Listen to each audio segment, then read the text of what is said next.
More than 50 teams come from all over the United States. They do so this week to open Championship Week in Surf City. It's the home of fast-pitch softball, Southern California, with an electric atmosphere and a bit of a party as well, dancing to Midnight Red and rubbing elbows with a softball legend. But since then, the mood has changed. It's all about softball. And now, today, we crown the next 16U Premier Girls Fast Pitch champion. Last year's champion, the Beverly Bandits, are back, and as Midwest powerhouse, they are ready to knock off the Goliath of fast pitch. It's the SoCal Athletics. The best of the best are out west. PGF softball now.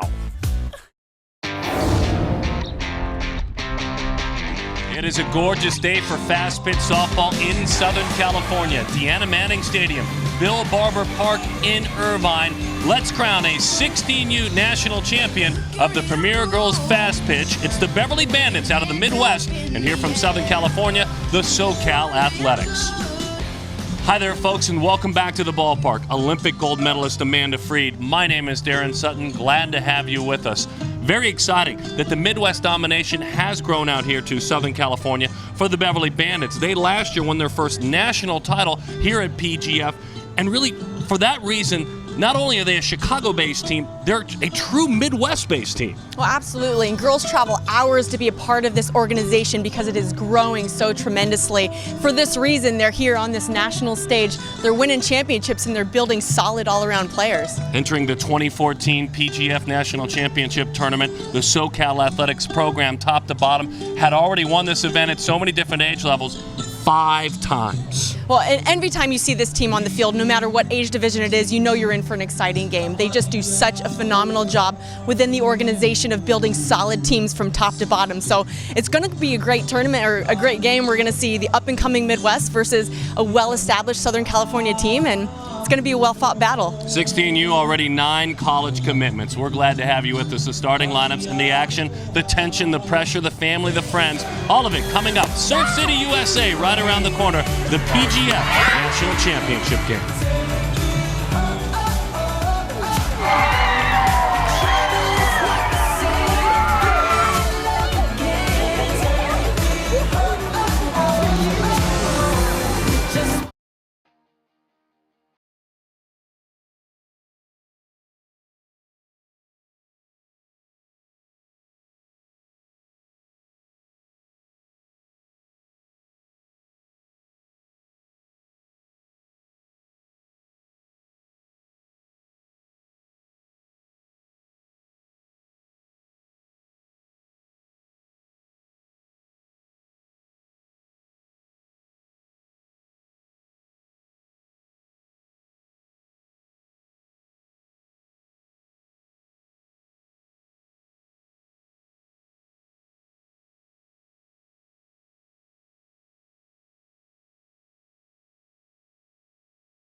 www.premiergirlsfastpitch.com. Sun is high in the sky. It is a gorgeous day for softball. You will see most of these softball stars, Division I softball stars, in a couple of years. All right, let's get to the starting lineup. They're from the Chicago area, the Beverly Bandits. Hi, I'm Lexi Haynes, and I'm for the Beverly Bandits. Reading off your lineup. Starting off today, our second baseman, number 14, C Money, Cambry Arnold. Playing left field, number 2, Aspen Novak. Batting as the DP, number 3, Susie Baranski. Our shortstop, number 27, Michaela Schlotman. Playing first base, number 31, your one and only, Lexi Haynes. Pitching, number 24, Alexis Holloway. Third base, number 28, Lindsay Meeks. Then we have right field, number 29, B-Love Brittany Anderson. Center field, number 1, Morgan Matlin. Catching, number 37, Alexis Mokas. Let's go, Bandits. I like it. Bring a little noise. Cambry Arnold, she talked about her right out of the top of the gates. Amanda will introduce you to Michaela Martin, who's in the circle here in just a moment. But the right-hander ready to go is number 19, Rocks and Fires. Let the national championship game begin. Martin is in the circle. She's done great work to get here. Well, she has, and it's been a really great road for the Athletics. And so Martin said, you know, she's got to get that drop ball dialed in today, but also her presence on the mound. She's got really good size, but it's about keeping her composure, working ahead, and just keeping her team in this ball game for 7 innings. 1 ball and 1 strike the count on Arnold. River Valley High School in Illinois. Has been playing softball since she was 5 years old. An Ohio native. Slaps that one high, bouncer. Everybody's safe, especially Miss Arnold, who is on. Speed on display to start things. And look at how she shuffles through the box. Not your typical slap approach, but puts that ball in just a perfect spot.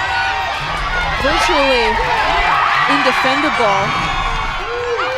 New comes charging up, short hops that, turns and nearly gets her out, but that would have been a beautiful play had it been made. That is Arnold's 10th hit on the contest as she reaches.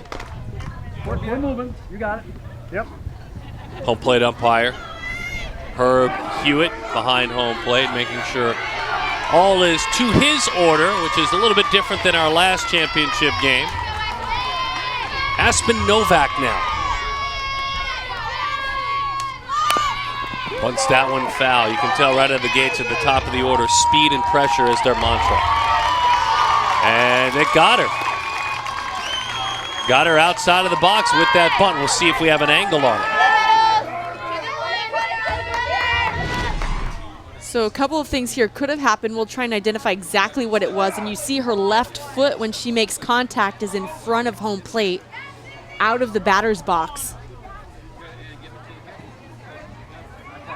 You have to remain within the box when you make contact in order for it to be a safe play. And a lot of times those slappers get anxious. They try and keep that front side in. They try and get their momentum going towards the pitcher, and that left foot finds its way out of the box.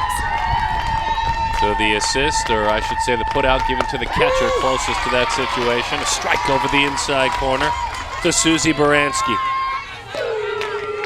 Chicago Heights, her hometown, Marian Catholic High School. In on the corners, way in, Emily Ballesteros at third. It's past Emily. She had cheated in a couple of steps just in case there was a bunt or a slap, and Baranski took advantage.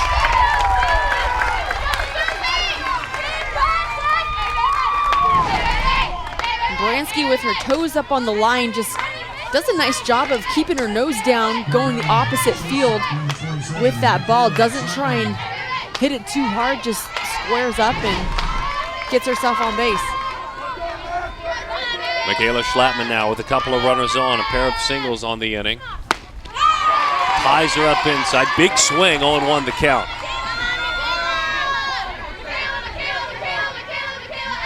The Bandits shortstop when she works defensively out of Plainfield, Illinois. Shortstop, Jeter fan, you saw it there. Plainfield Central High School. Bouncing ball, this could find green grass in the outfield, it does. And the Bandits step up to the plate, out of the gates, and lead in this national championship game 1-0. Nothing hit hard, everything well placed. When it starts with Cambry Arnold at the top of the lineup getting herself on, and then a couple of singles do the job. The Bandits put themselves on the board early here in the first.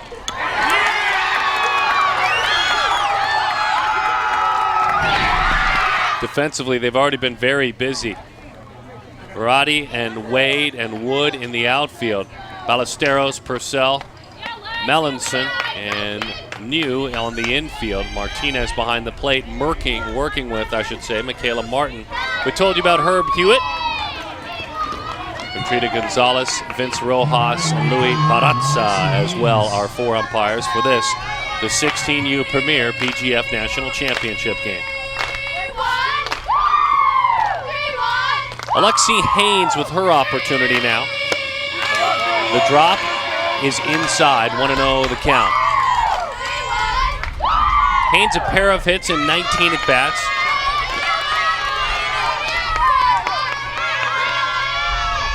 She delivered your starting lineup. West Virginia native. Just got a piece of it. She's in the hole, or I should say evens up the count at 1-1. Sissonville High School in Sissonville, West Virginia.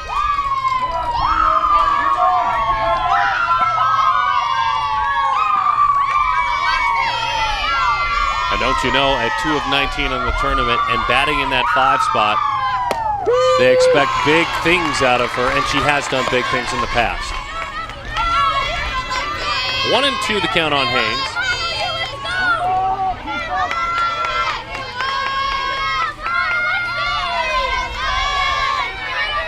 Pair of runners out there. Right over the top and down she goes. Big strikeout to quiet things. And this is the pitch we're going to see very often this game. You can see that hard drop at the end. It's got some nice sharp late break. And the hitter commits to swinging at that ball. The bat's in path and the ball breaks just underneath. It's a nice pitch.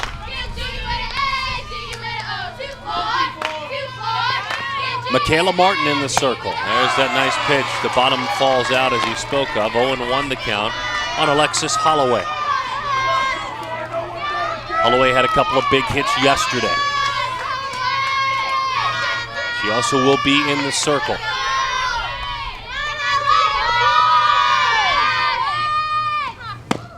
Ties her up in. No balls and 2 strikes to count. And this down and in drop ball, you can see that bite on it and the location on that corner. Such a good pitch. Really difficult to keep your hands inside and drive that ball hard.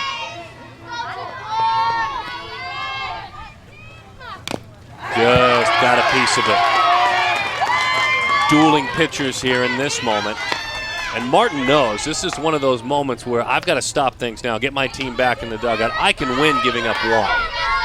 I don't want to let them, with the wonderful traveling and loud contingent that have come out here from the Chicago area, she doesn't want to let them get cranked up.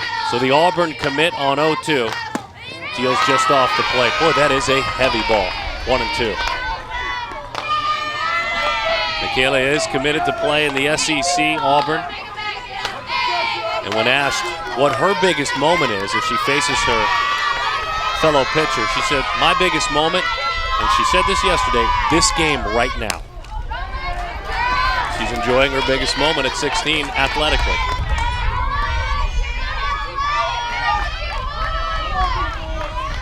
One and 2 the count. Beverly Bandits strike first, an RBI, Michaela Schlattman. Cambry Arnold and Susie Baranski already have singled. Down and in, there it is again.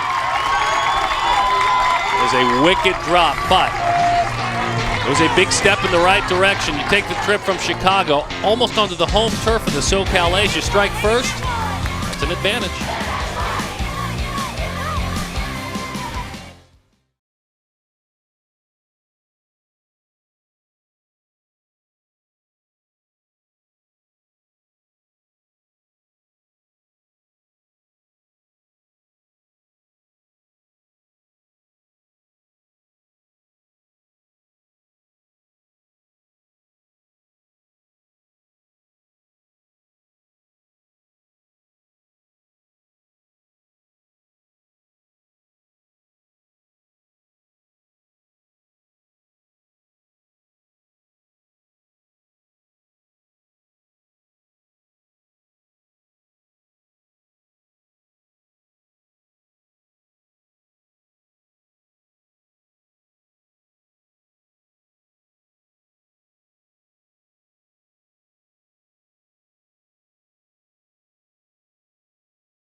Bottom of the first inning, SoCal A's. Their opportunity to hit the 16U National Championship game. PGF, let's introduce you to the starting lineup.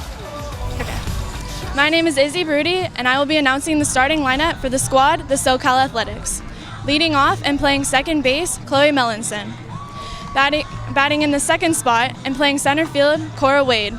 Balling out at shortstop and hitting in the 3-hole, Chelsea Purcell. The one and only Sarai Nu will be batting cleanup and playing first base. Celeste Wood will be playing center field. Marissa Variety in left field, hitting in the 6th spot. Priscilla Martinez behind the dish. Amber Nelson as our designated player. Emily Ballesteros will be playing third base in the 9-hole. And the one and only MK Killa, Michaela Martin, will be in the circle for us today. Go Athletics! For Southern California delivery, Alexis Holloway has pitched under pressure in this entire tournament. Just relishes that pressure and has delivered an ERA that is sub-1. And the right-hander gets ready to start things. 1-0 the count on Chloe Mellinson. Well, Alexis Holloway's thrown every pitch of elimination play, and just a competitor out there. And she's got a tall order here with the Athletics, who obviously have a big reputation in this tournament out here. But hey, you know what? The Bandits are out here. They were here last year. They won this championship game, so they're no stranger to this stage either. The Bandits 16U team, the defending champs. Jen Tyrell, their head coach. Their first national championship at a Premier Girls Fast Pitch tournament. 2-1 strike to count on Mellinson. Bonita High School, her hometown, is Laverne here in Southern Cal. Steve McNee and Doug Myers, the dual head coaches of the SoCal Athletics.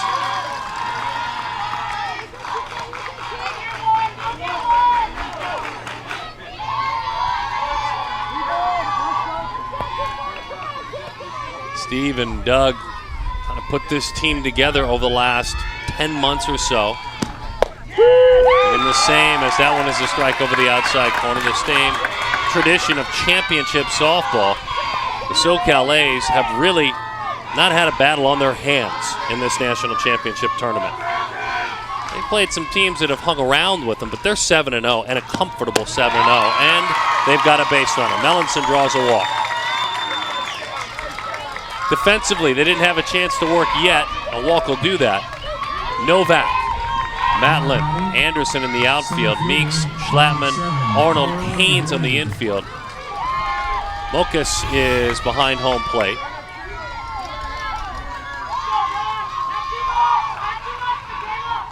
Working with Holloway as that one is just off the plate. 1-0 the count.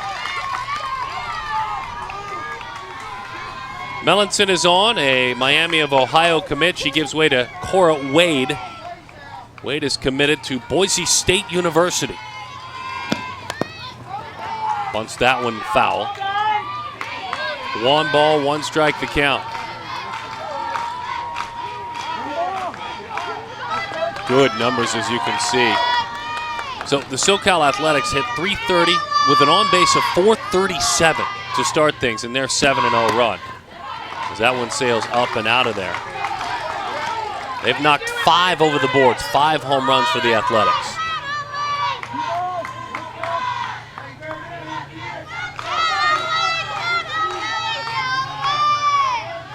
Creeping in at third is Meeks. In case that gets dropped down, instead it's a strike. 2 strikes to count.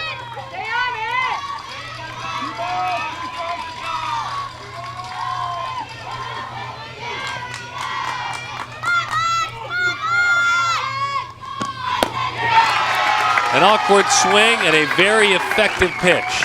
What made it effective?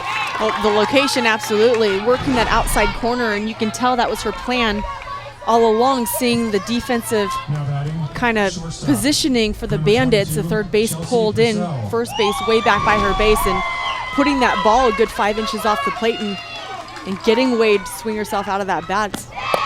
Great setup. Chelsea Purcell.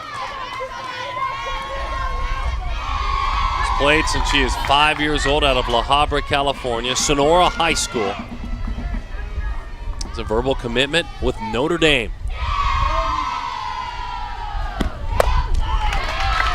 Pulled the string back a bit on that one, 0-2. So she's going to be playing with her teammate out there on the mound. Holloway also a Notre Dame commit. Rise, didn't chase, throw, not in time. A stolen base. The Athletics have now stolen 11 bases in this tournament. This is their 8th game. They've been caught 4 times. Well, and stolen bases are usually about the jump, getting a good first step as that ball's released by the pitcher, and you can see just how quick Melanson is off first base. Just got a piece of it, pulls it foul, tried to pull a pitch away. And watch how tight this jump is. Her foot is off the base when Holloway is releasing, but you've got to think in real time how quick that motion goes around that arm circle and how quick that foot comes off the base, and it's really a judgment call by the umpire. It's easy for us to see when we slow it down. Purcell's got 9 hits in this national championship tournament in 7 games. Change of pace. And you can see when we stop it, Melanson's got a good 2 steps on that release. And she's got speed, so it's an easy stolen base for her. Didn't chase. 3-2 the count to Purcell.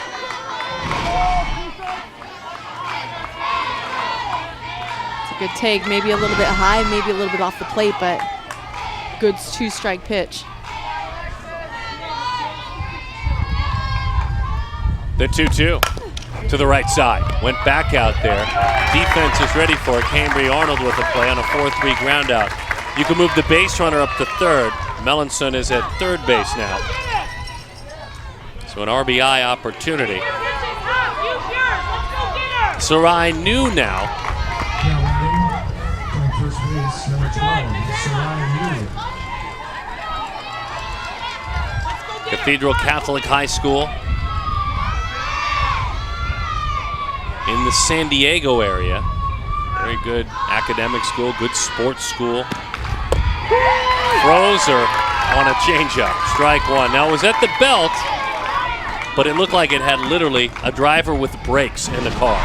You don't expect that pitch on the first one. You could see Sarai New kind of takes a little hitch in that first step.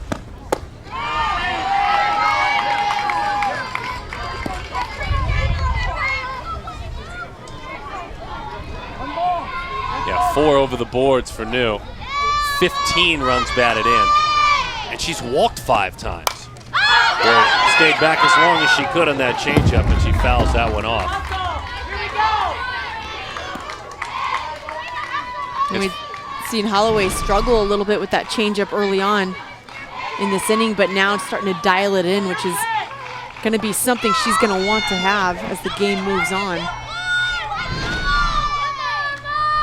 1-2 the count. The Beverly Bandits working defensively on top. 2 balls and 2 strikes to count. Bandits defensively, black jerseys, orange numbers, orange letters, and the SoCal Athletics with the black jerseys and the white. They're hitting at this point, the bottom of the first. Well, that is a great tip, just a great hang around. As effective as the pitch was, we may look back and say because she fouled that pitch off, she set herself up to get a hit. We'll see.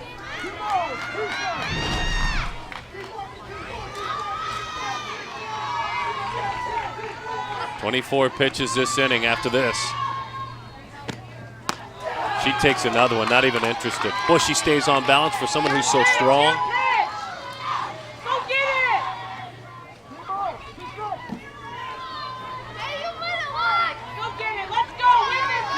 This is the 3rd full count of the inning. Runner is at third. Rolled to the right side. It's kicked towards second base. A run will score. And even though she got some help defensively, she never got there if she didn't foul that tough pitch off a couple of pitches ago. 1-1. Well, and when you put the ball in play, mistakes happen, and you can see Sarai New battles through that at bat and hits the ball not really hard, but to the right of Alexi Haynes, who's just not able to sit on it.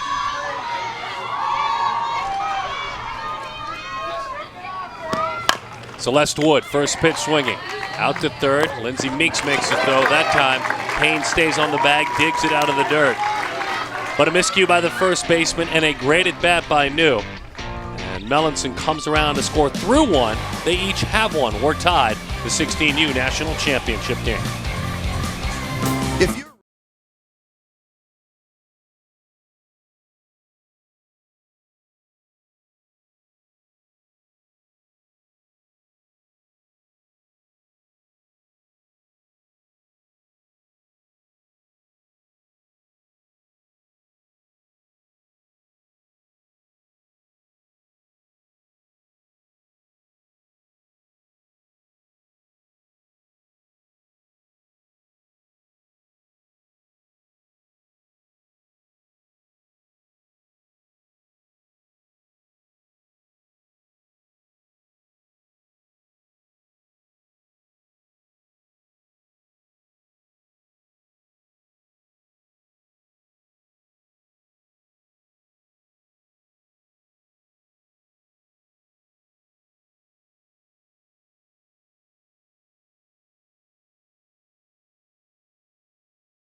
Sarai New with the great at bat for the SoCal Athletics. There was a miscue certainly after she made contact, but she wouldn't have made contact unless she hung around on the best pitch of the game. Well, this was a nice long at bat. She went deep into the count. And you can see really good hitters, good balanced hitters are able to foul off pitches that they don't want to hit until they get one that they can. And because she fouled that ball off, she was able to get a better piece of the ball in the next pitch and resulted in a run. Through one, they each have one. SoCal Athletics now working defensively. Bandits based just outside of Chicago. SoCal Athletics with players from all over Southern California. From San Diego up to Riverside County. Meeks an Ohio native, and you pointed that out when we came on the air, that they may be a Chicago-based team, but there are parents making at times half-day drives to get their kids to join the team with the Beverly Bandits. Big sacrifices made. Oh, absolutely, but big rewards in the end also. And you're able to get out here to a tournament like this and play in front of the college coaches that come out here in hopes of getting that look that gets you to college to play ball and get your education paid for. I'm sure any parent would agree it's well worth the drive. This is one of those at-bats. We saw it yesterday. Meeks a very tough out. She hasn't had every softball fall in. She's 4 of 17. But she's got a pair of walks to go along with that as well, a pair of sacrifices.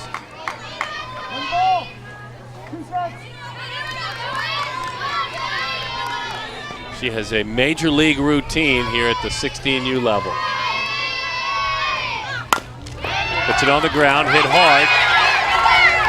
And a nice recovery by the shortstop, Purcell. Nearly ran right by it once it kicked away, didn't panic, and she fired it on across. Well, this ball hit very well off of Meeks' bat, and Purcell really had to go a distance up the middle, made a nice snag, recovered through a strike over to first, and just great hustle.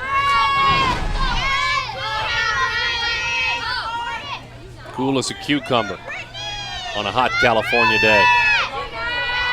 Brittany Anderson now. Brittany, a native of East Chicago, Indiana. Bishop Knoll Institute is where she attends school.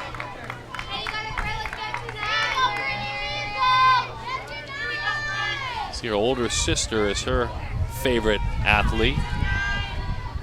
By the way, she doesn't just attend school at Bishop Knoll, she gets it done there. 4.2 GPA in the classroom. Change-up rolled foul.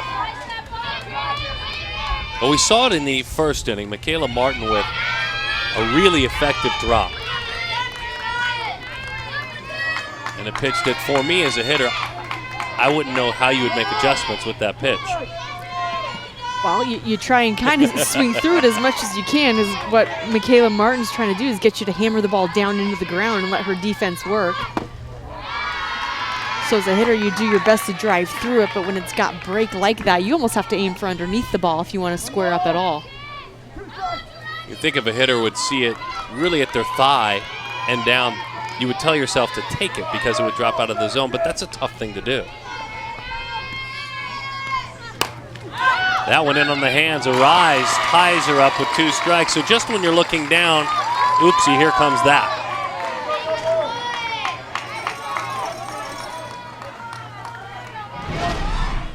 I agree. There's the sharp break, and then there's the one right in on the hands. You think you've got time to drop your barrel. That ball does not drop, and it's a nice jam job.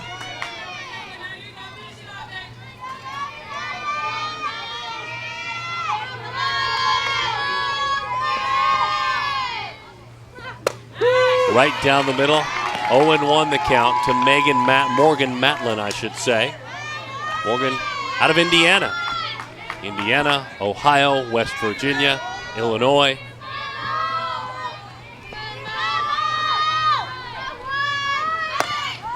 Nothing doing. Takes that.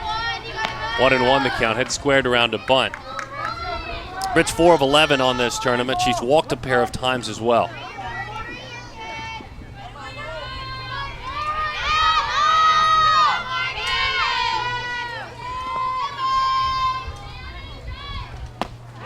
There's the drop. 1-2 the count. And it's that down and in drop that's really giving the Bandits a hard time, because it's difficult to get your barrel inside out that pitch with the angle you can see. You can drop it on that down and out, but that down and in, really tough. 2 balls and 2 strikes to count. Martin entering today in this tournament with 27 innings and 29 strikeouts and just 4 walks. She had only allowed 10 hits in her first 27 innings in the Premier Girls Fast Pitch National Tournament. Goodness gracious, that's almost not fair. Like it was dropped down an elevator shaft and right over the top of it, and down goes Matlin. We'll get the comments of a legendary head coach, Hall of Fame royalty, joining us when we come back. 1-1 is our score. We played 1.5. The Bandits out of Chicago. The Athletics here from SoCal.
SoCal A's ready to hit in the bottom half of the second inning. Sue Enquist, softball Hall of Famer, legendary national champion coach at UCLA, joins us up here. And for you, it has to be so much fun to see, with all the contributions you made to this sport, you see it being carried out each year that we get together and see the PGF national title game.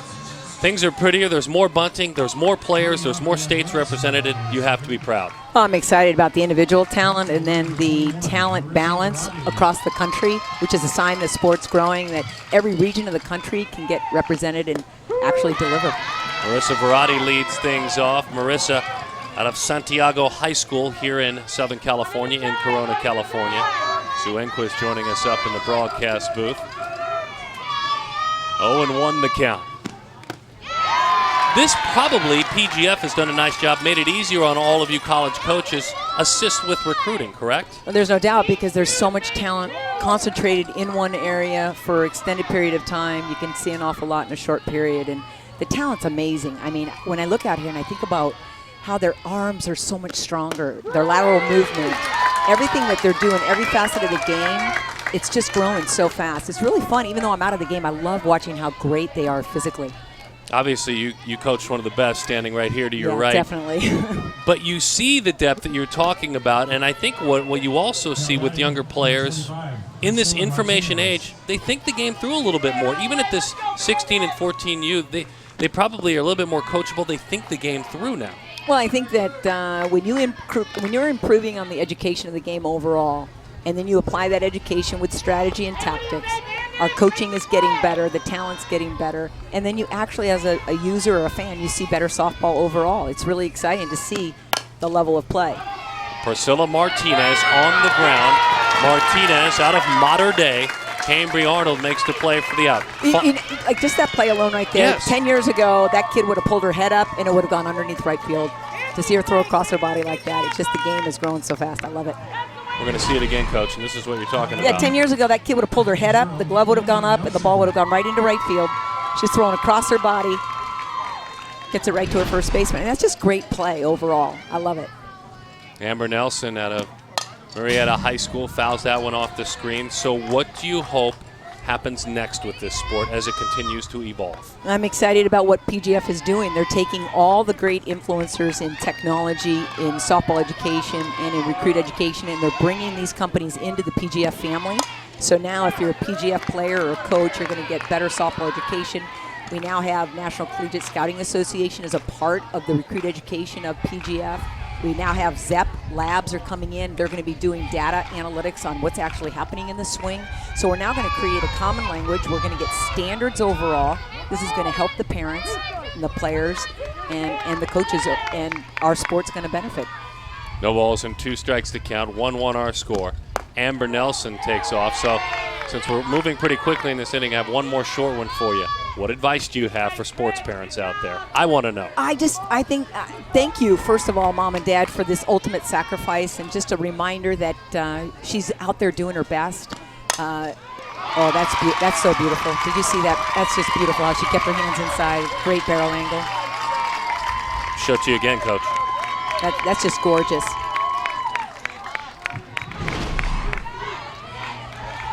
Great athletic position, balance, nice posture, great bat lag.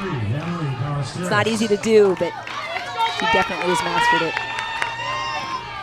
That's gorgeous. That's good stuff. That's national championship softball right there.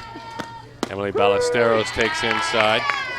So thanks to the parents for all you do, and then the advice you have for them? My advice to them is that no one is putting more pressure on her than herself, so be mindful before and after the game to just be a great mom and dad. And if she wants to talk the game, let her, and if not, just silence is golden. Very good stuff. Coach Sue Enquist, thank you very much for coming in and joining us.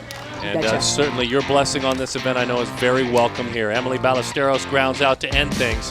We move along 1-1 in the 16U PGF title game.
SoCal Athletics, 1-1 locked up with the visitors from Chicago, the Beverly Bandits. I believe we have Steve McNee down there joining us. And Coach, first of all, for you, a journey where you did not have to fight too hard, not battle out of the loser's bracket.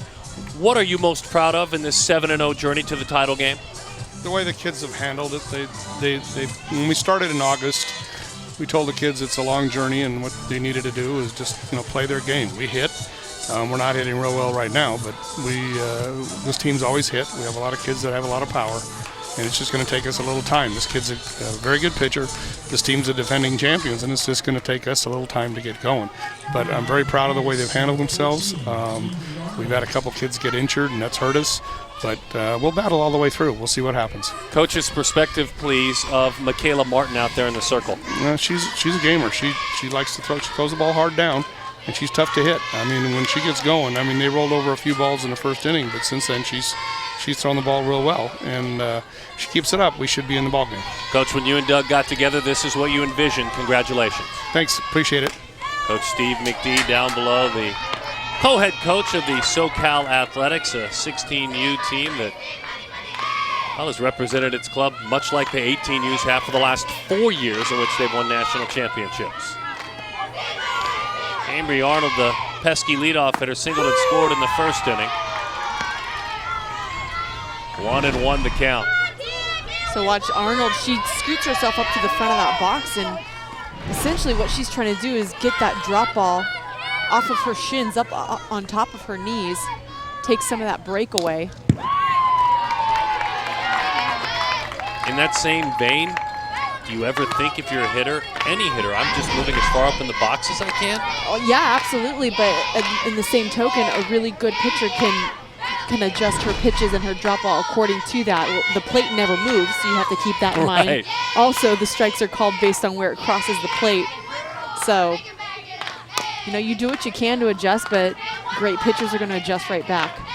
Spoken like someone who witnessed hitters move their feet against them and then expose them in other ways.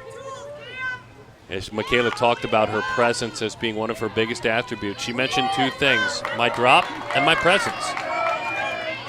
And she got batted around a bit. Nothing hit hard in the first, but she didn't bend. It was a 1-2-3 second. I think that's key.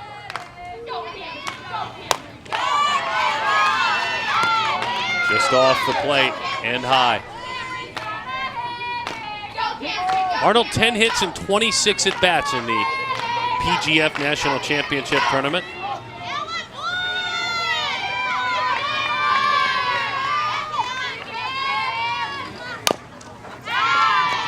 That's her key. She just wants to put it on the ground like that. In that shift we talked about earlier is not a typical slapper's approach, but it does give her some momentum as she goes through the box towards first base. The Bandits going 6-1, enduring a loss yesterday at the hands of the Firecrackers in the semifinal, then beating them 6-2 in the decisive game. She knew she had to make the play, get rid of it quickly. That's exactly what was done by Michaela Martin there.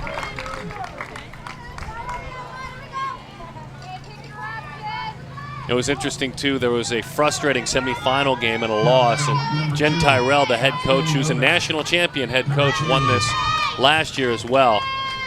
Had a brief moment of frustration and then immediately became positive again. I mean, she is really a positive voice for her team. And it's not manufactured.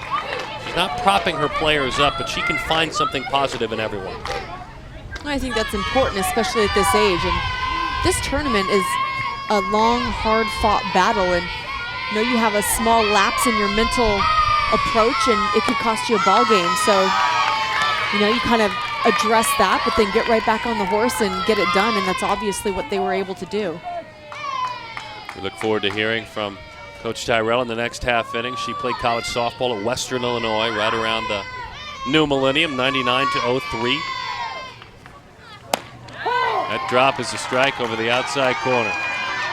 1 ball and 2 strikes to count on Novak, Aspen Novak. And even these drops that stay in the zone, they go through the zone and down to the bottom of it. She can throw it for a strike, she can throw it for a chase pitch. Got the call, got the corner. Novak goes down. She is 0 for 2. The pride of Lake Central High School in St. John, Indiana. And then when you think you're going to get a drop ball possibly down in the dirt because it's not really a hitter's count, she brings that ball straight right over the middle. Susie Baranski now. She singled back in the first inning. Michaela wheels and deals, no balls and 1 strike the count. The Bandits offensively not quite as explosive as their foes, hit .282 as a team with an on-base of .335. They did not knock one over the boards without a home run as a team. They're just kind of a gritty bunch that you don't enjoy playing. Swing and a miss. That one dips and dives. 0-2 the count. I mean, you look at their wins, 5-0, 1-0, 2-0, 2-1, 4-3. Pitch that she had to deal with a moment ago.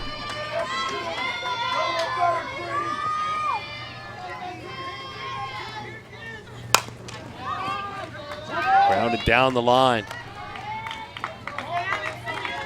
So 7-0 for the SoCal Athletics. I believe we said 6-1, actually 7-1 for the Beverly Bandits. But not really a blowout on the resume.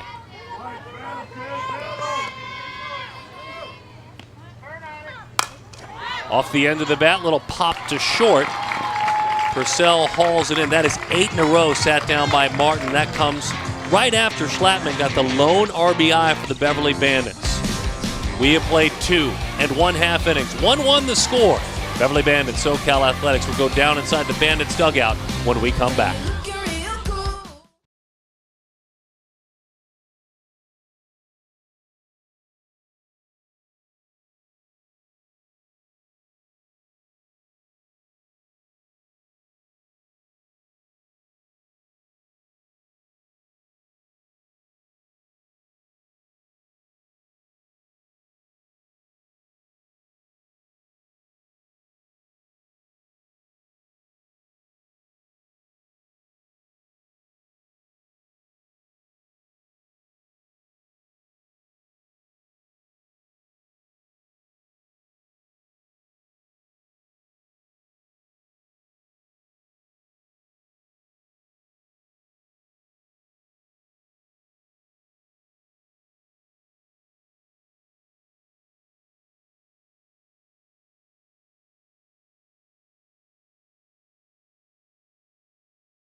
The Breakthrough squad last year, coached by Jen Tyrell, won a national championship at the 16U level. She has them back again. She's down in the dugout. Coach, for you, what did the championship do for the program, for the girls as a whole? Hey, Darren, well, it's great to be back in this game today. We are super excited about it. You know, when we were talking yesterday, we talked about that championship game really just gave our kids the belief. You know, we've established ourselves as one of the best programs in the country over the course of the last 10, 15 years. Bill Conroy has built this program from day one, and we have some fantastic players from all around the country. But the fact that we won last year really showed our kids that they should be in this game. They should be competing with the best in the country, and they now believe that they can win. They have the confidence to do it. Sorry. Should we let you go argue that call? No, it's okay. I think it was a pretty good call. Okay, I just thought I'd make sure. Hey, Coach, tell us what you're seeing in Holloway out there. First, what you've seen in this tournament and then what you're seeing today. You know, you're seeing someone here that's just going to grit it out today, just flat out grind it out. She's pitched every inning for us in elimination. She's a tiger. She just fights. She wants to win so bad. And the funny thing is, last year when we were playing in this game, she was playing on the 14 and under Bandits, and they got eliminated a little bit earlier in the tournament than they would have liked. And she sat up on the hill at Fullerton and watched every pitch of the game and made a commitment to herself, her teammates, her family, and her program that she would get them back to this game today. And she's done that. She's a fighter. She's carried her team through the tournament and put them on her back. Great stuff, Coach. Thank you very much. You're welcome. Coach Jen Tyrell. I'd like to play for her. Very positive. Nice defensive play. She managed to keep it positive on that call at first. That was a very close call. I was hoping, I just tried it, folks, maybe for live TV, she would gently set the headphones down and go out and have a conversation. Yeah, that would have been interesting. I think it was a good call, though, and you know, that just shows you how quick you have to be in this game. You get a two-hopper to the third baseman, and if you don't in and out of that glove in a split second, that runner's safe. So the Athletics have Chloe Mellinson at second base.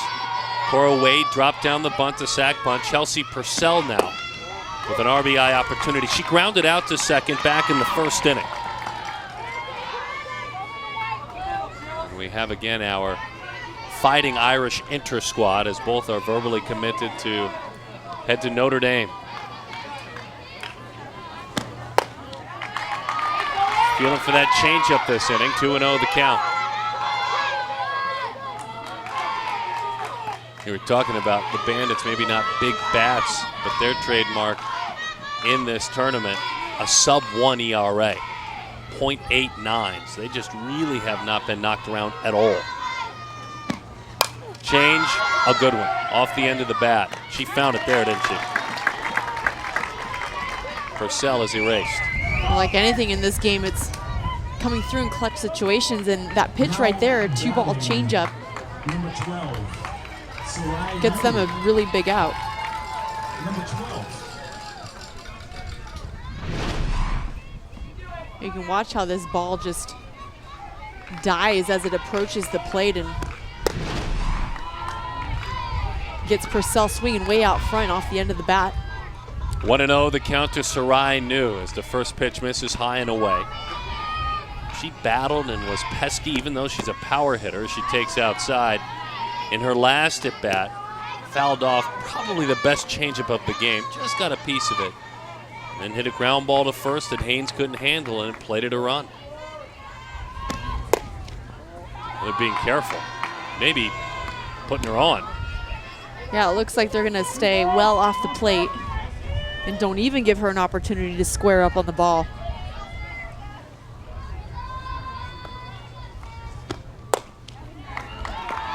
All right, Celeste Wood, what do you think about that?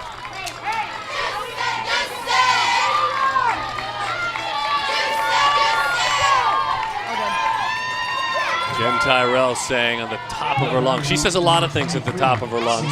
We've got to get this out right now. And you make a decision to put a hitter on, to put another run on, essentially. And face Celeste Wood. You expect a lot out of your gutsy pitcher. So here goes Holloway. Wood grounded out to first in the first inning. 0-1 the count.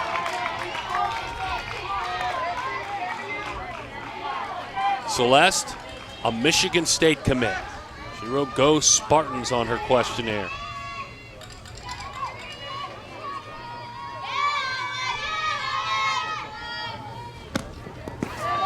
Boy, nice job behind the plate. Mokas went down to the knees and just kept it with her. A great job behind that plate, like you said.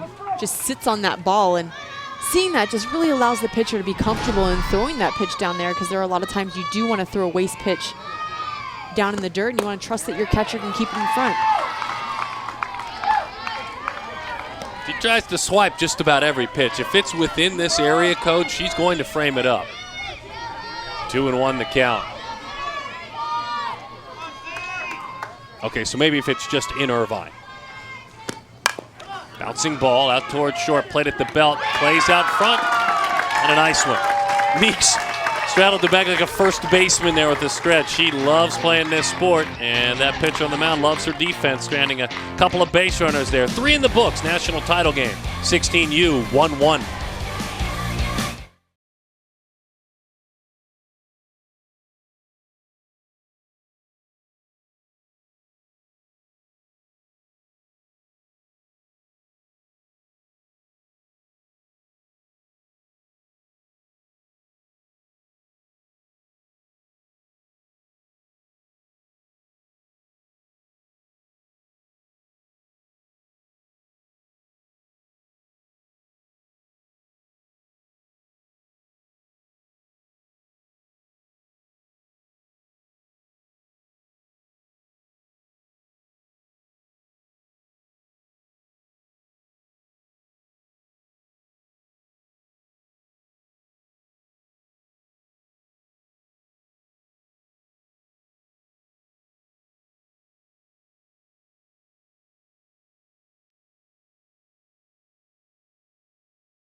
The Beverly Bandits, a club that was founded in the Chicago area to really forward the sport, and they took it to the next level last year, and they did so at the 16U level.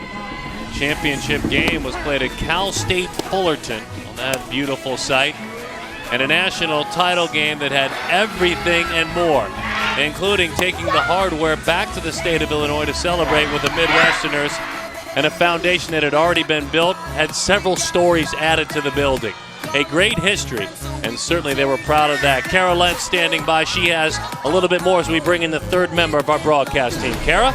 Yeah, Darren, as Jen Tyrell mentioned, Alexis Halloway carried the 14U finals from last year with her. Her father, Seth, has been involved with this coaching staff as well as with the coaching of Holloway throughout her career. And he said as soon as that game was over, she sat in the car and she said, I want to get back to that championship. I want to win. So it's amazing to see what focus and a little motivation, where that can drive you.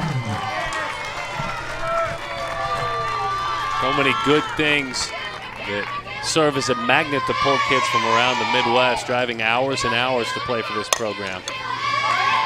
Ranging to the middle of the diamond, back of short. Purcell makes the play as Michaela Schlappman against Michaela Martin puts it on the ground and rolls for the first out.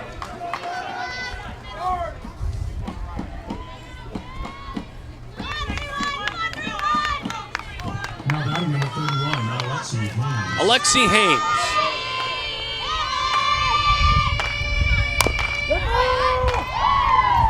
Well, I guess if you see it up at the belt, you have to swing with that drop ball, right? I mean, she swung at that one, nearly took her out, but I can see why hitters would.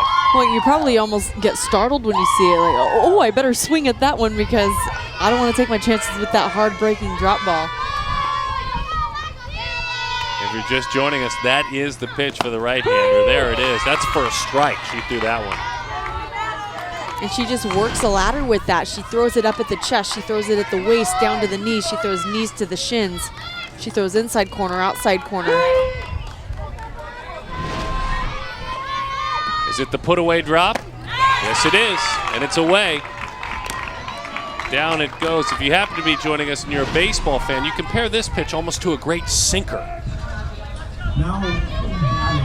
Just heavy and hard, and as you said, the goal, even if you induce contact, is to have it be weak contact on the ground. Absolutely, and as infielders, you know when you're playing behind a pitcher like this, you need to expect a lot of balls in the dirt.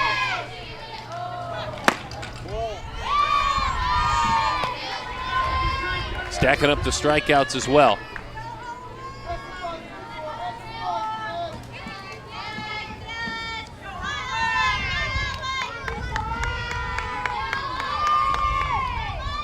She has struck out 5 as that one is rolled back to the backstop.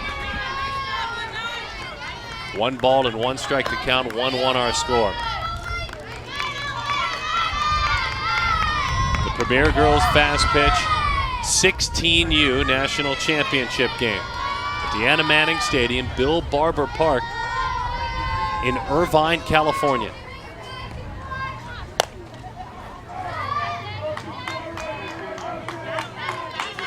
Amanda Freed, Olympic gold medalist. Kara Lentz joining us down by the dugouts with the athletes.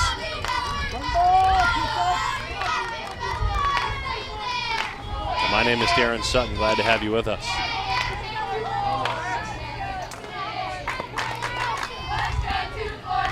The 1-2. High and away, 2-2 the count. So if you play for Coach Jen Tyrell, you have to. No, that's not the White Sox schedule on a wristband. That's not a pocket schedule there. That's actually her grid. She will call out numbers, 3 numbers, and you have to match them up on the grid for the call. Now, obviously, it's not as big of a deal with the bases empty. We'll get into that more throughout the contest. But certainly in this 1-1 game, there will be some strategy, and it will be happening very soon. The coaches get together. It's a 1-1 game.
A beautiful day for softball, a warm day, but it's warm in the seats because there's a lot of bodies in the seats. Dan Hay, the CEO of Premier Girls Fast Pitch, joining us in our shaded broadcast booth, and certainly another week of celebration. There's another week to follow, but for you coming out here and watching these athletes, first question, simply put, how excited are you that there's a team from Illinois in a national title game? We're always ecstatic when we have a team from out of California. It's truly a national championship.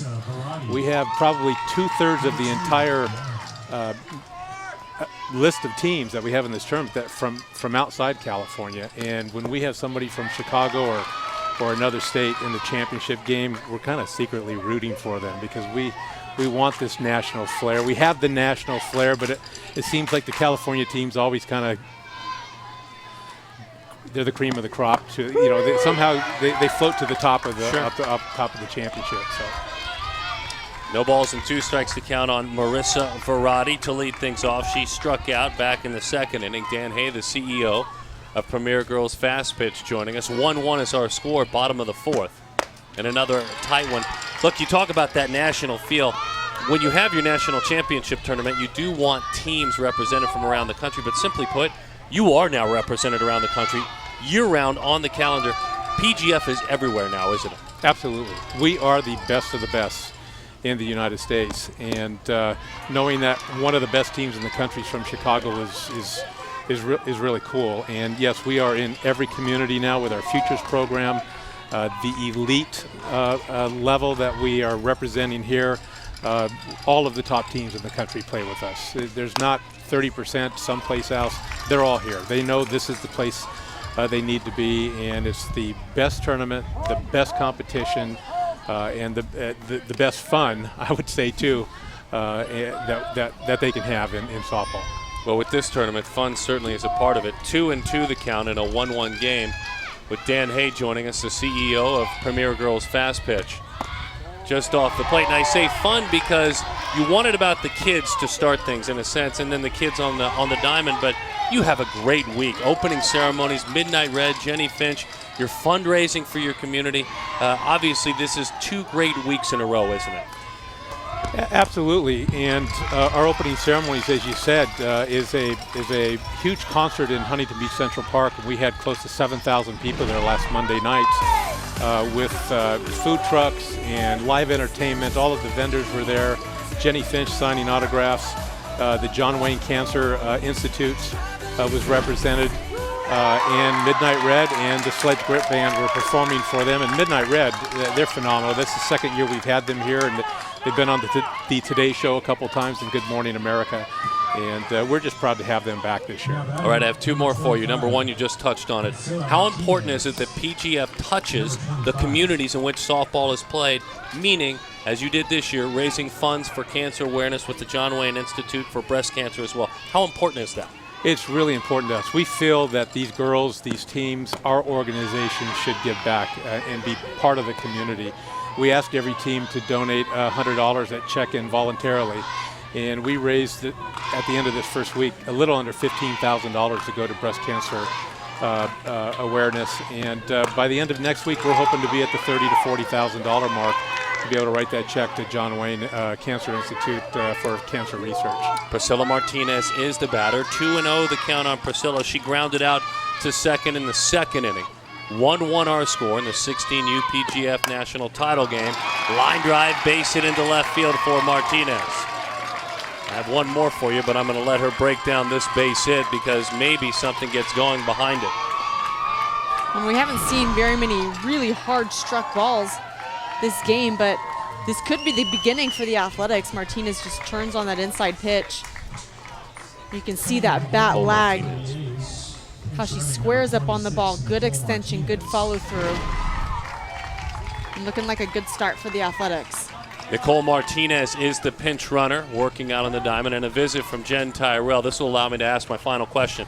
The concept, and this is wonderful team building, but the individual has an opportunity to really show themselves to the colleges as PGF grows now in the showcase area. Expound on that if you don't mind. Really, what we're jumping into is the camp and clinics, and we have been doing showcases quite often over the last 5 years, but we've gone into camps and clinics now to where we can showcase specifically the kids, and we've got quite a bit of new technology out with digital readouts and radar guns and batting devices that gives them on the spot, the colleges on the spot digital readings and calculations, to be able to tell what type of athlete they have out on the field. And by the way, to go back to that breast cancer item, I want you to know that John Wayne Cancer Institute specializes in a lot of different cancer research, but the money that we raise here goes specifically to the breast cancer research within that firm. So that's a good way to wrap things. Congratulations on a good week. Have a great second week. Okay, thank you very much, Darren. The CEO of Premier Girls Fast Pitch, Dan Hay, joining us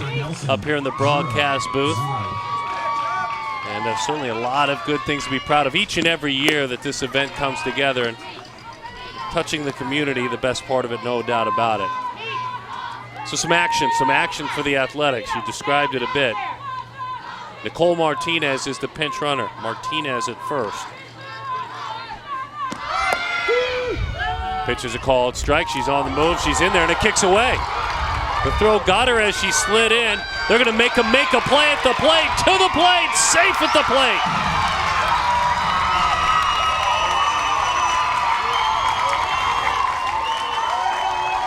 McNee at third, coaching at third, pushing the envelope. When you're in a tight ball game like this, you can see that fake bunt. Second baseman covers, but that ball ricochets off the helmet of Martinez, goes out into left center field, and she does not skip a beat rounding third base. And you're right, forcing that team, forcing the Bandits to make a throw home.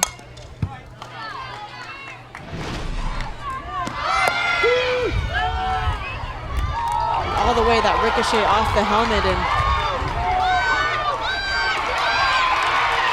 takes a turn, and that ball hits a cutoff to third instead of going home, and I think that's what delayed that play slightly. Fly ball into left center field. Big part of the ballpark. Boy, that one to the base of the wall. Amber Nelson had a great at bat. with a single back in the second. And this one she drives into left center field. Strong and tall and not afraid to use the whole ballpark. You gotta love Amber's approach. She's a Colorado State commit. And the ball she hit before driven into left field, and you can see here how well she consistently stays in with her front side. She uses the up the middle opposite power and just misses that ball.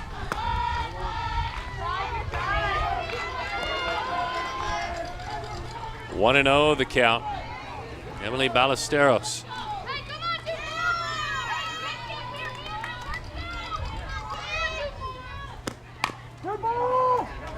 Foul that one off at home plate, so she will walk it off down below. Chino Hills High School, uncommitted at this point. Has played basically her whole life. If you're a 16U player and you say you've played for 13 years, you're playing softball before you're riding a bike. 1 and 1.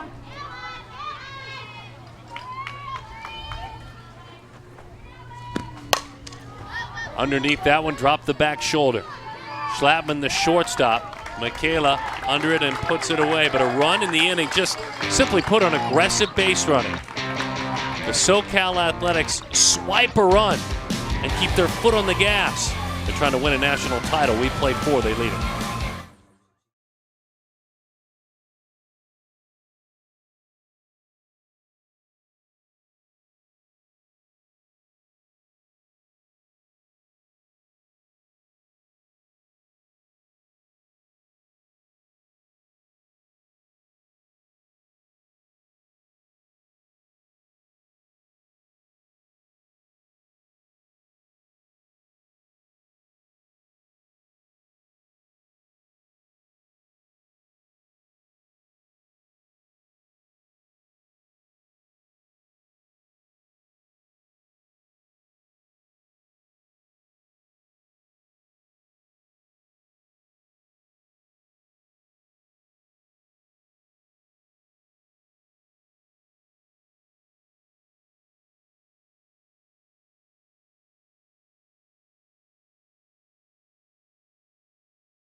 SoCal Athletics 2-1, the 16U National Championship game. Premier Girls Fast Pitch. The intricate wristbands that the Beverly Bandits use. Jen Tyrell, one code, then another code. You put it all together and you have your play. And it's been a winning formula. And Bill Conroy, the man who kind of founded the winning formula, put it all together, is very proud of the 16U team. Carol Lentz, our third member of our broadcast team, standing by with Bill. Guys? Thank you, Darren. Yep, alongside Bill Conroy, the founder of the Beverly Bandits, and you founded this team back in 1998, and it's taken 15 years. How have you seen this team come along into a national landscape and a national competitor, and what's enabled that? Well, it's been a long process. You know, quite honestly, we've grown from being an organization made up of all kids that were local to now kids from the Midwest, and most of our 60% of the players are from the Chicagoland area, but I have a lot of players that are from Ohio, Indiana, even as far as Pittsburgh. And you know, I have a great coaching staff headed by Jen Tyrell at the 16 and under level, and you know, in all of our younger ages. But Jen does a great job. She brings so much energy to the team, and for them to be in a national championship 2 years in a row, it's amazing for them to have won it last year, but even more amazing to get back to the team championship with 11 new players. So. Having been involved with national softball over the previous couple of years, how have you seen more or less recently, especially with the addition of the PGF, and how has that enabled the competition in this sport to really elevate? Well, I think PGF has done a lot of things at the national level, and we're trying to expand and do things now at the regional level with the Futures Division. And even for myself, our program has expanded to help grow that at the 10, 12, 14-year-old levels, and that's something that's new, having to recruit 9-year-olds. It's different, and but it's fun. There's so much energy at those levels, and that's really where the growth is. We have to end up building at the grassroots. What do you think that growth is going to do? I really do think that if PGF does things right and has quality venues, quality tournaments, quality umpires, that there's a lot of competition out there, different sports and that. But softball to me is a great sport, and we need to end up building it at the grassroots, and that's what PGF is trying to do. All right, Bill, thanks for the time. We'll see you around hopefully next week with 18s. Yeah, thank you. Okay. Darren? Good stuff, Bill Conroy, founding this program that has done so many good things. The outskirts of Chicago. As that one is inside. Boy, what a pesky at bat.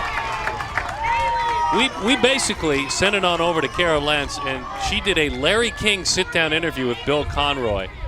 We had several commercial breaks, and then the at-bat finally ended for Meeks, and she earned herself a walk.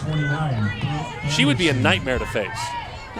Those feisty hitters, I'm telling you, they're the ones that get things started, and could be just what the Bandits need at this point in the 5th inning here. I mean, it's no time like the present. 2-1 is the score. Bunts right through that one. Meeks is on. Britt Anderson right behind her. Kim and Ed, mom and dad. The Chicago, Indiana.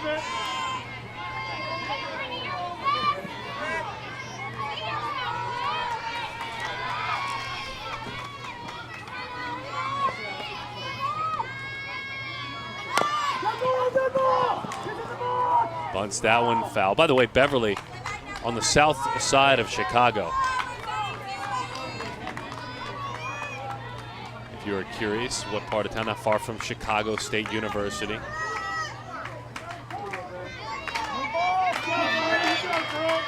Oh, 0-2 the count.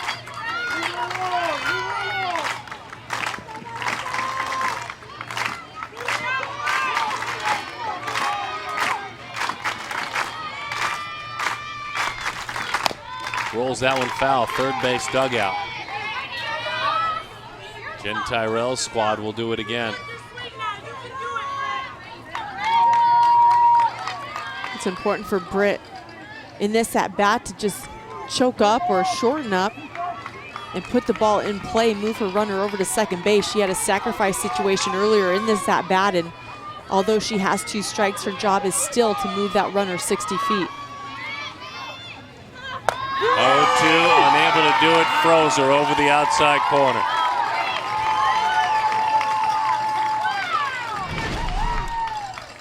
And this is a great pitch, good location, good break. But you've got to be protecting when you've got 2 strikes and your runner on base. You're swinging at anything close.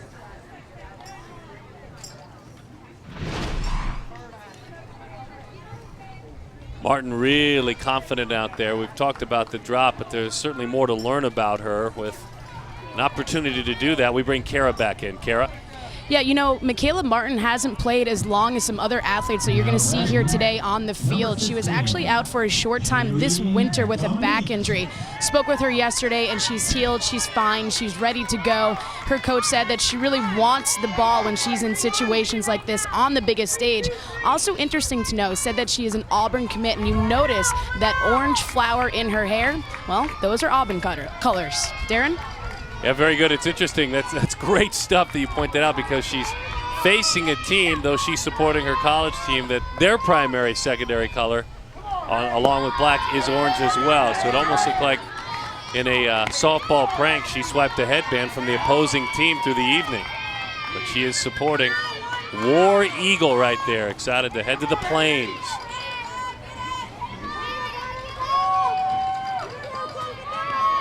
Haley Dominique is hitting now. She has a bat in her hands. She is called upon to hit in this situation.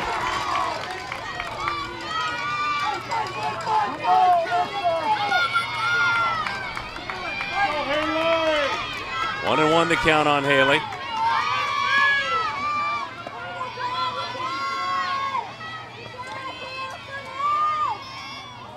With the runner at first, Haley takes. inside corner with that drop. Haley out of Oregon, Ohio, Oregon Clay High School. She is verbally committed to head to Ball State University in Indiana. Hitting from Morgan Matlin.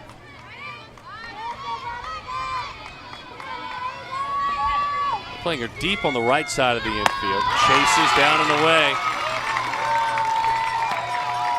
7 strikeouts. Well, these strikeouts coming at a really opportune time with that leadoff runner getting on first base. And then Michaela Martin coming with 2 big strikeouts.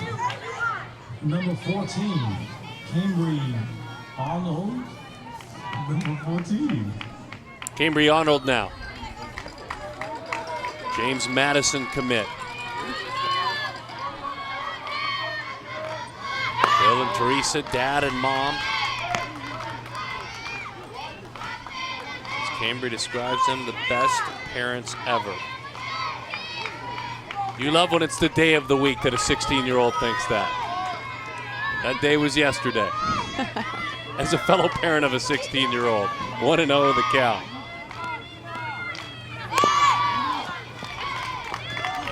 Sister Kaylor, by the way, competes at Northwestern. So a rich softball family with regard to its talent and its devotion to the sport. 1-1 the count, 2 outs. Jen Tyrell in that third base box wanted that cleared up.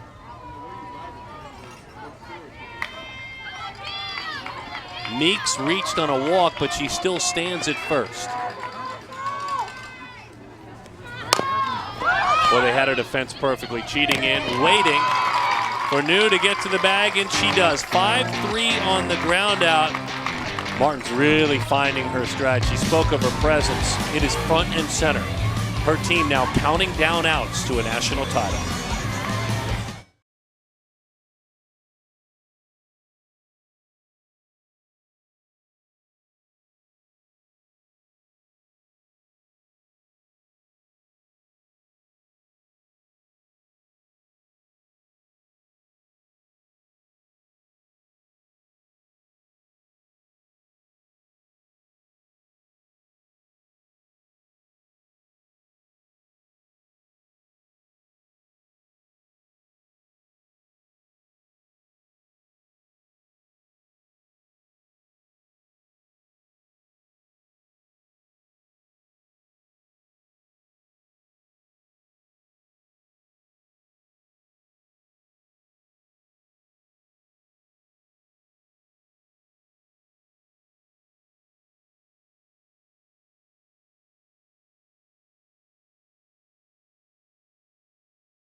Oh, you bet it is. Black certainly the new orange. If you're a SoCal A's fan, then you're saying that our black trumps your orange if you're a Bandits fan. Simple colors and a lot of titles. Orange County based, Southern California. Courage here taking this one in as they prepare to play for a platinum level Premier Girls Fast Pitch National Championship. California Cruisers will be their foes. Bottom of the 5th inning. SoCal Athletics on top by a score of 2-1. They have won 4 national championships at the 18U level. They have won 1 national title at the 12U level. 1-0 the count to Chloe Mellinson, who leads it off. Miami of Ohio commit.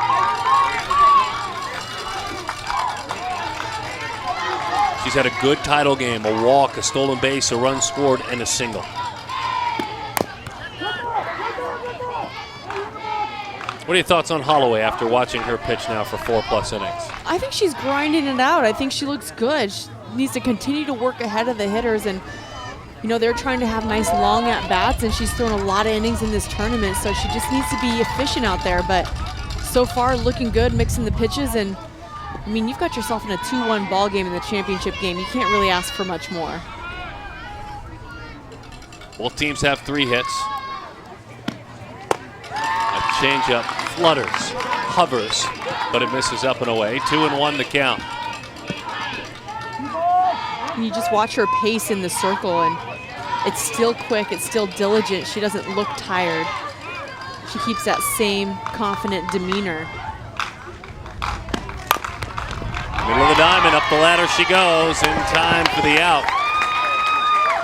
You can imagine, too, when you play for the SoCal A's, the pressure, in a good way, is passed around the room. When you know that your top team, your older players, those that are heading to college, have won 4 consecutive national champions, and then your youngers have stepped up and won themselves a national title. If you're the middle child, quote unquote, a 14 or a 16, there's a standard that's been set, and good for these 16Us to see it, to embrace it. And if you're an A, you don't really wilt under that pressure, but to thrive under it.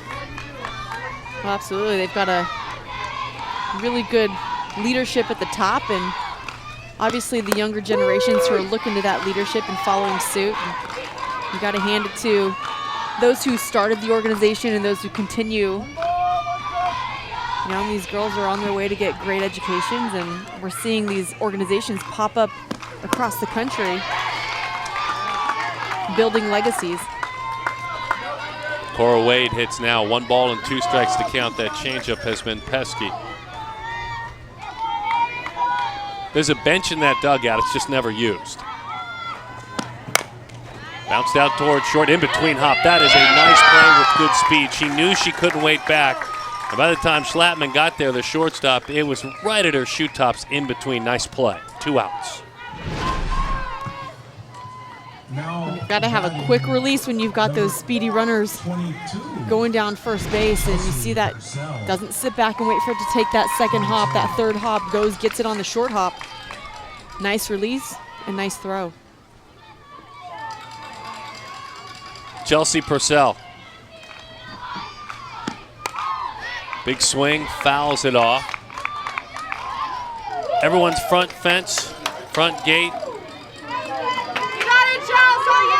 I guess the bench is there maybe to stand on momentarily. It's certainly not to sit on. You'd miss all the action because everyone's blocking the view, and that's a good thing.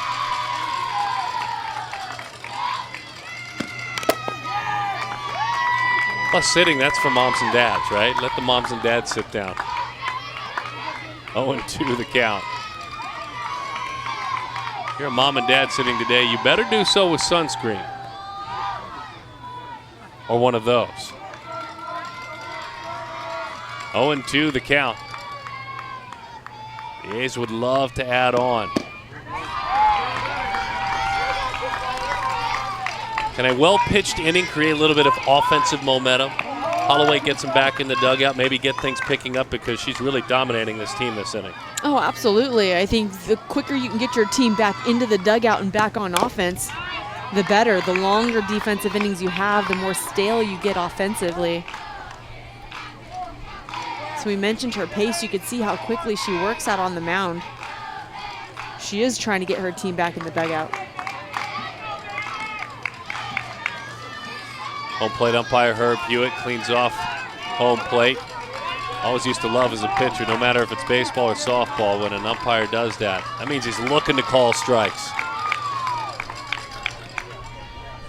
So Holloway gives him a reason. It's fouled back to the screen.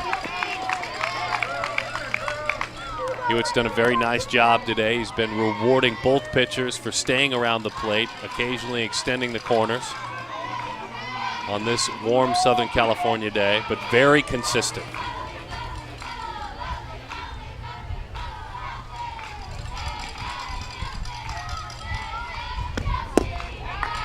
That one dives low. 2-2 the count. Pamela's mom, Mo, is dad. And they're watching their daughter take that pitch, a tough pitch to take low.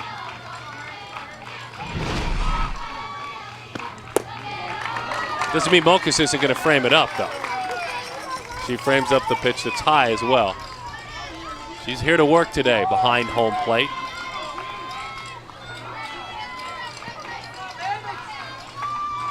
Alexis Holloway is taking it as far as she can. 3-2 with 2 outs. Little chopper. Mokus hops out from the crouch, throws a little bit high off the bag. And that's a good call. Katrina Gonzalez in perfect position to make that call, and you could see a little hop by Haynes at the last moment.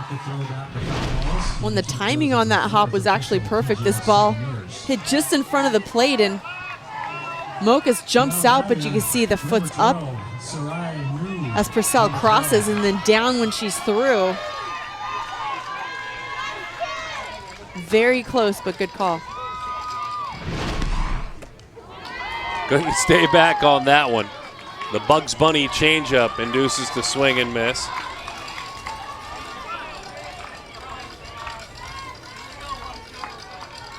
So miscue on Mokus with the high throw. And Holloway having to throw extra pitches, as you talk about, trying to get her team back in the dugout.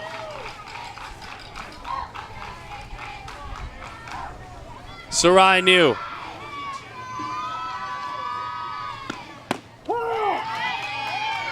No balls and 2 strikes to count.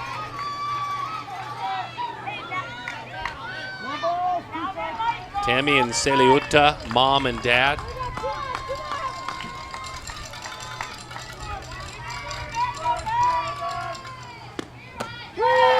On the black, that's strike 3.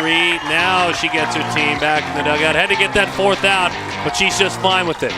She's got a gut feeling that her offense is ready to break out. We'll see. 2-1 is the score. We move to the 6th. It's getting late.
Hot wheels, certainly.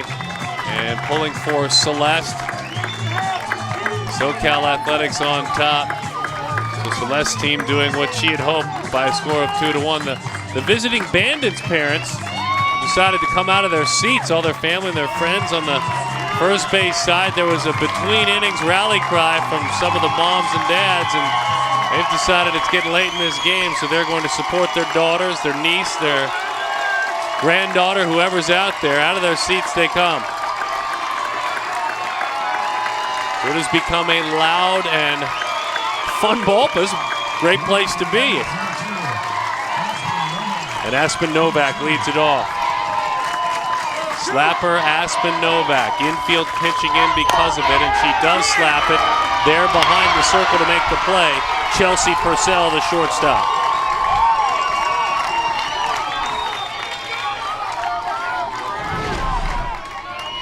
And Chelsea Purcell positioned perfectly for this as she cuts across, eliminating another hop on that.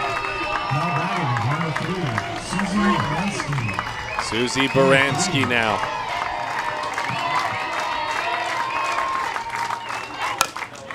Second pitch of the inning, second out of the inning. I guess that's how you answer back. Oh, and we talked about getting your team back in the dugout, and if you're the Bandits now, you want to keep yourself off the infield. So when you step into that box, try and take it deep. Try and have a quality at bat. Try and lengthen it out. See if you can have Michaela Martin throw more pitches than 2 for 2 outs. You're making it easy on her. Shortstop, who's had a good defensive day. Michaela Schlappman takes strike one. She also drove in the lone run of this contest. A pretty piece of hitting back in the first inning. Ground ball past the circle into center field, plating Cambry Arnold.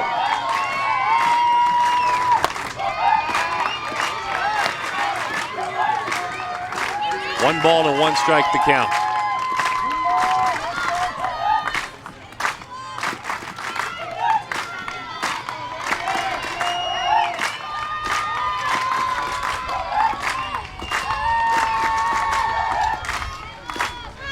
Woo!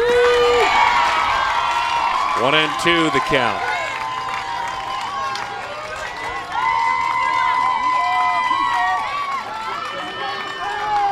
We talked about maybe trying to take that drop away, huh? Yep, scooting up towards the front of the box.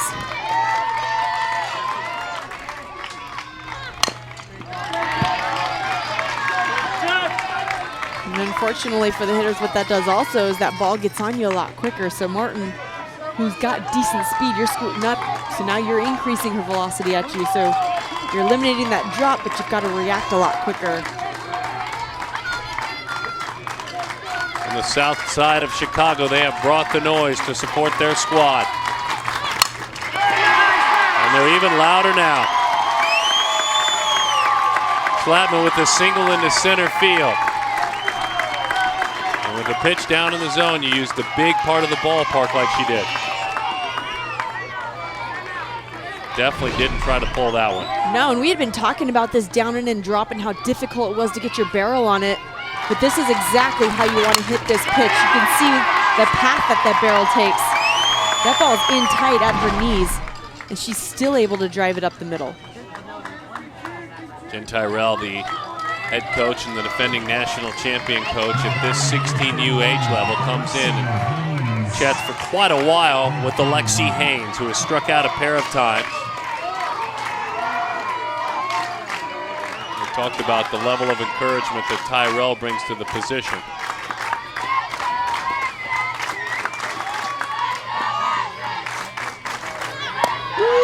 On the corner with the drop outside, 0-1 the count.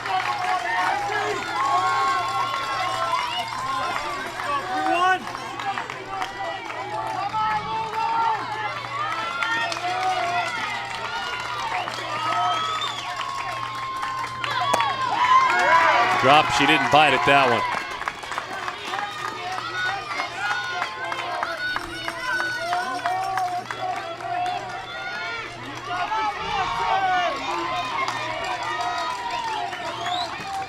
Looking to break out in this national championship tournament. Roll to the right side.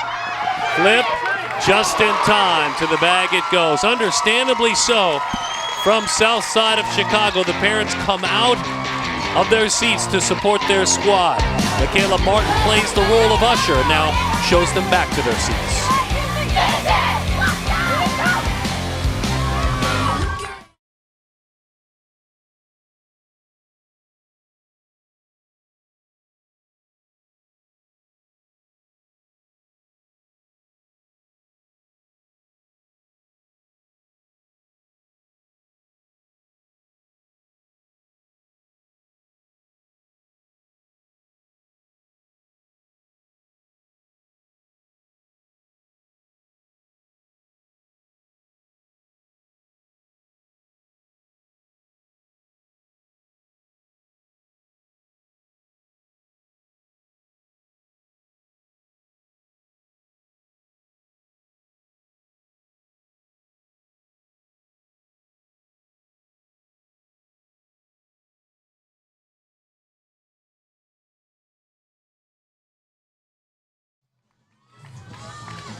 We talk about the standard that has been set by the SoCal Athletics, a championship standard. And it starts at the 18Us and it's gone on for several seasons. The big bats the long balls, the timely hitting, the Mercado sisters. Mo Mercado, who now is at the University of Arizona.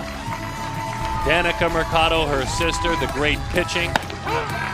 And title after title. 10, 11, 12, and 2013. The SoCal Athletics have been dominating a national tournament. This isn't a California tournament they're dominating. They're dominating a national tournament. Then last year, the U12s got into the act. And a team from Arizona, the Sun Cats, they put a bunch on the board early and often, and in a run rule scenario, a national title again belonged to the SoCal Athletics. The 12U celebration time, 5 national titles. They're dreaming of making it 6 and winning their first ever at the 16U age. 2-1 is the score. They lead it. They now are counting down the outs. They need 3 big outs to get.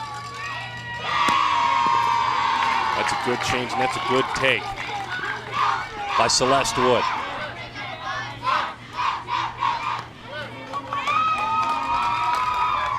Los Altos High School in Hacienda Heights in California. She's 0 for 2.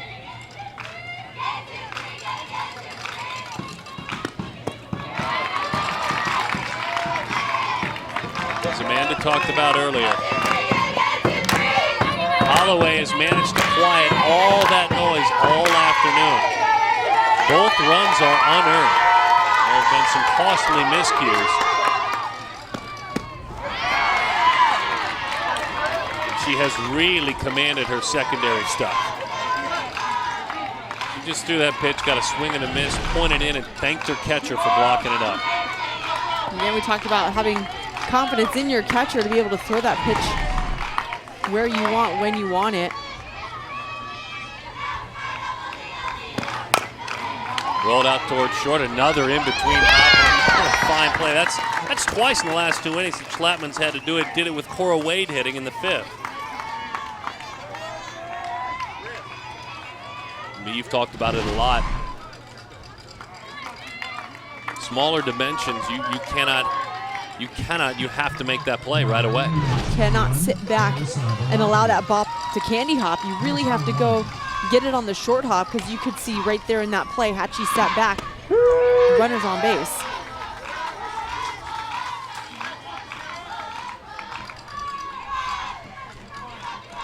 Southern California Athletics lead it 2-1. Premier Girls Fast Pitch 16U National Championship game, as that one is bunted foul.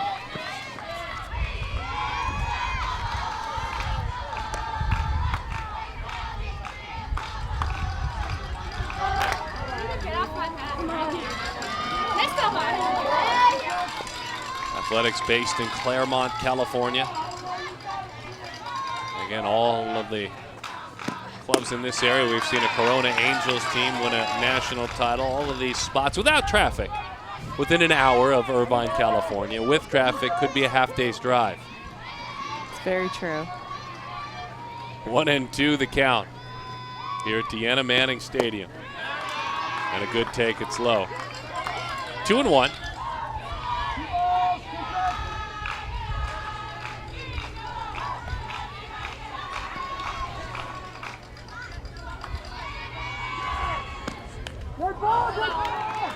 All right, that got her. Pitch ran inside.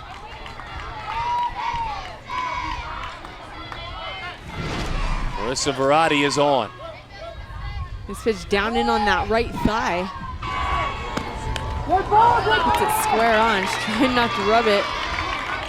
Looks like she's running fine, but she's going to be feeling that one in the morning.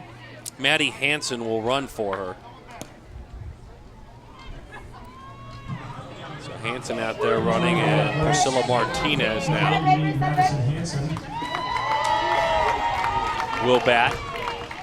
Next up for the SoCal Athletics, number 25, Priscilla Martinez. Madison out there at first, out of Foothill High School in Tustin.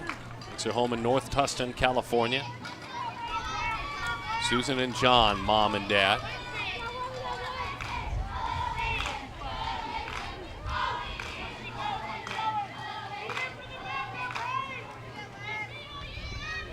It's a very deep roster. Hansen does not have an official at bat in this tournament. But she has had this opportunity quite a bit, so very good speed. She scored 4 runs. She's got 3 stolen bases. So you know if you don't have a plate appearance and 4 runs and 3 stolen bases, this is one of your specialties.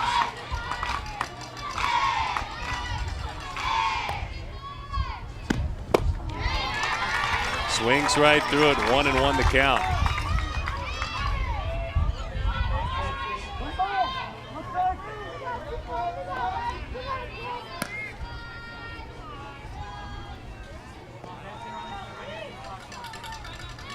Meeks very close to the line at third, and they pitch her in. They get a strike call. 1-2 the count. Holloway still mixing the corners, still going after that inside corner despite the hit batter. Yeah, Bruiser 2 doesn't seem to slow her down. She has to work inside. There's the speed on display. She'll stick. But we talk about why is she here, how does she help? She's showing us right now. That's 4 stolen bases on the tournament. And take a look at that jump again. Nice quick jump off of first base, getting herself, Hansen is into scoring position.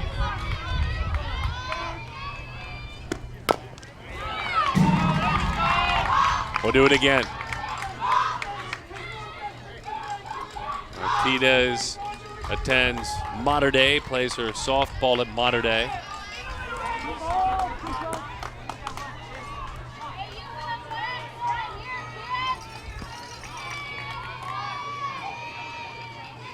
Runner at second in the bottom of your screen. Pitch high and inside, and she still went after it. Well, you got to have good speed if you're wearing a wide receiver's number. You wear number 88 on the back of that jersey. You're either catching passes in the NFL or swiping bags for the SoCal Athletics. Chases a rise up and out of the zone. That changeup earlier is probably what does it in the back of her mind. What's the changeup, and then it's throwing the pitch high and then throwing it a little bit higher. So just setting up that pitch, not a pitch typically that Martinez would bite for, but because it was set up, she fishes for the out.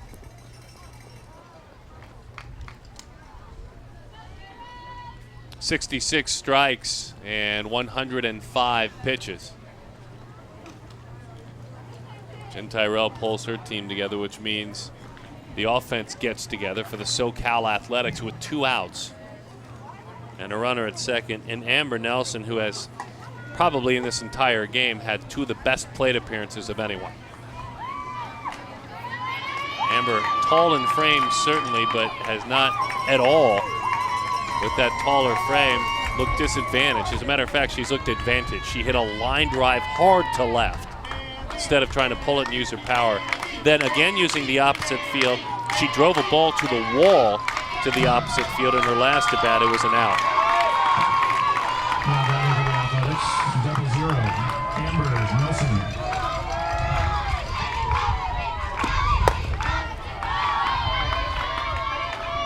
Jen Tyrell's been watching too. I wonder if Amber gets anything to hit.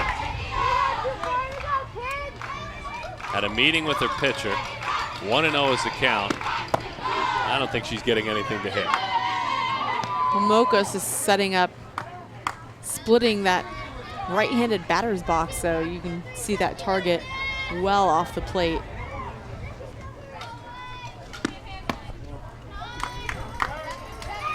The pitch around is on.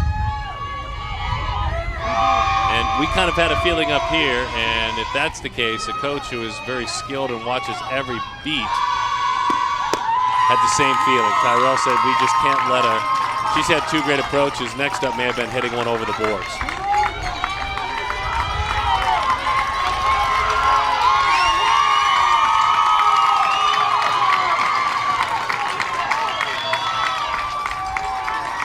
Olivia Paz now, to the support of her family, friends, and her teammates, gets the call. Olivia, number 9 on that jersey. called upon to pinch hit for Emily Ballesteros. Olivia works as the backup catcher today anyway for the Athletics. Out of Bonita Vista High School where she won the CIF Southern Section Championship along the way.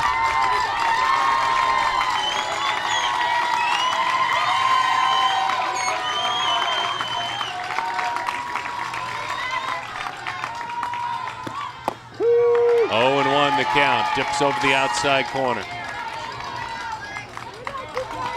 Oscar and Heather, dad and mom, Olivia's parents.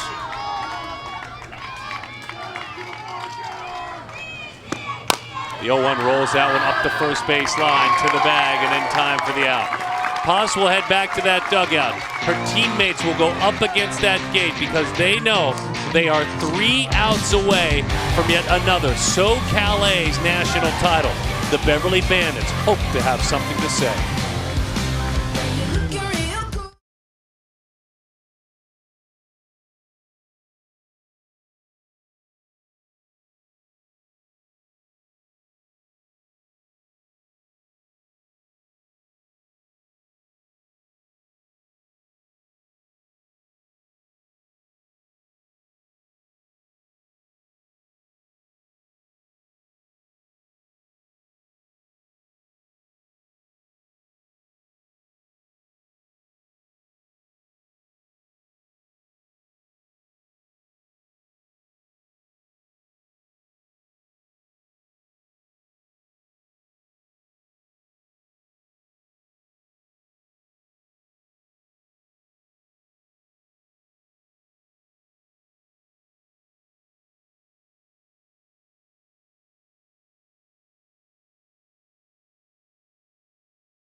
It has been all about domination on the mound. Michaela Martin got batted around to start things. Gave up 3 quick hits and a run. That's it. That's all she has given to the team from the south side of Chicago. Well, it really was just that first inning that she wavered slightly, and since then has been completely lights out. Only 1 runner reaching base since that first inning, and we saw it in that drop ball and just her locations in general, and she's making it really tough for the Bandits to get anything going on offense. She gathers her teammates around with her Auburn Tiger flower in that hair.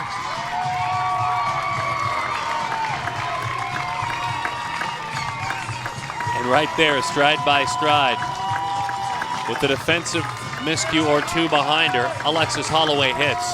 And Alexis Holloway has been fabulous today. Alexis supported herself driving in a run in the semifinals. She wants to get things going here. She's 0 for 2 with a strikeout and a pop-up.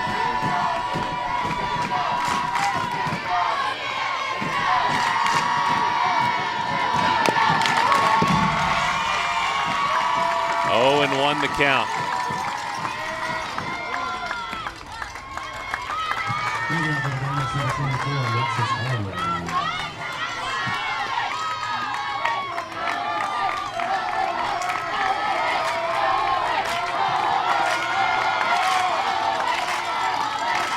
Two pitchers dueling here, one with a bat in her hands, and that one is rolled foul.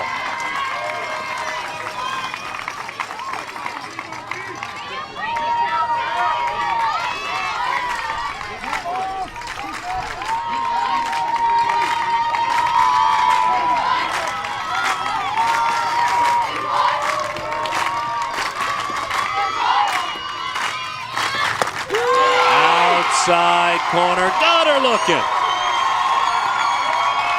2 outs away. When this pitch was just thrown with pure strength, she just went for that outside corner. One of the fastest pitches I think she's thrown all game. Goes for that strikeout, a big first out in the 7th inning. Our team leads it 2-1.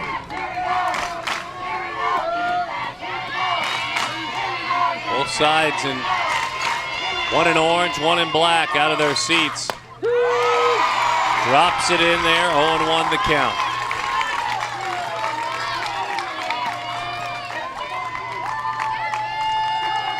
The defending national champs in the first base dugout looking on. They're motivated, their head coach, hoping to get something going offensively.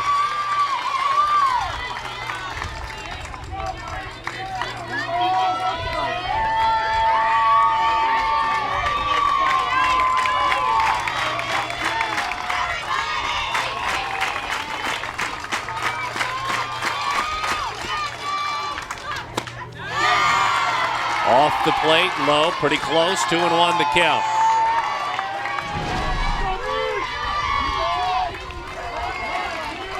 And this is one of those pitchers' pitches that you love to be called, and sometimes because she's got such good break, it appears to have dropped out of the strike zone, but well-placed pitch. Lindsay Meeks, 2 balls and 2 strikes to count. She had a long at-bat back in the 5th inning, finally coaxed a walk.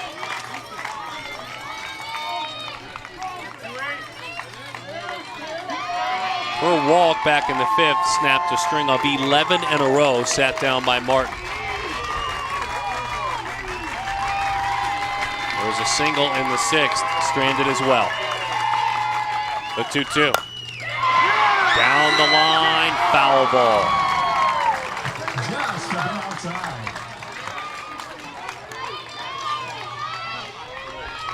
And the at-bat rolls on.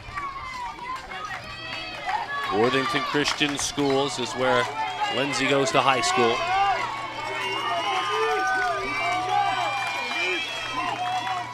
Debbie and Tim, mom and dad.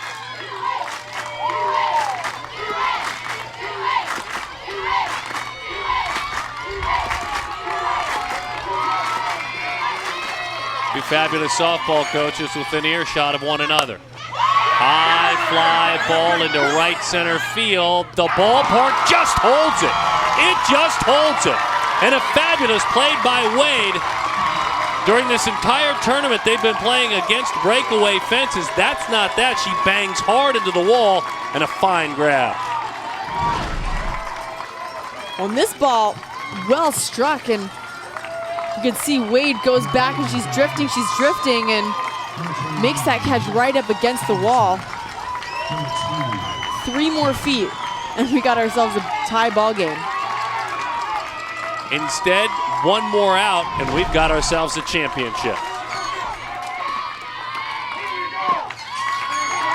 She lays off the drop. Brittany Anderson has struck out a pair of times.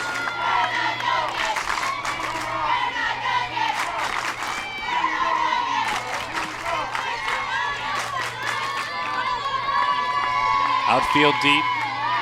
Infield pinches to corners. Bouncing ball, foul ball. 1 ball and 1 strike the count.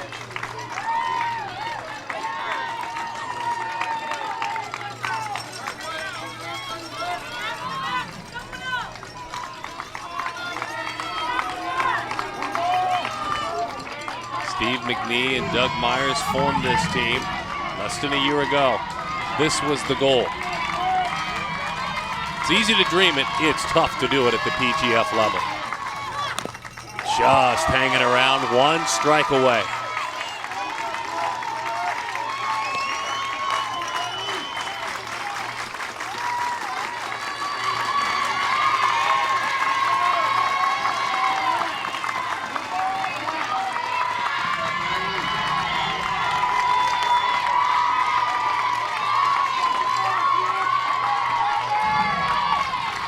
The 1-2.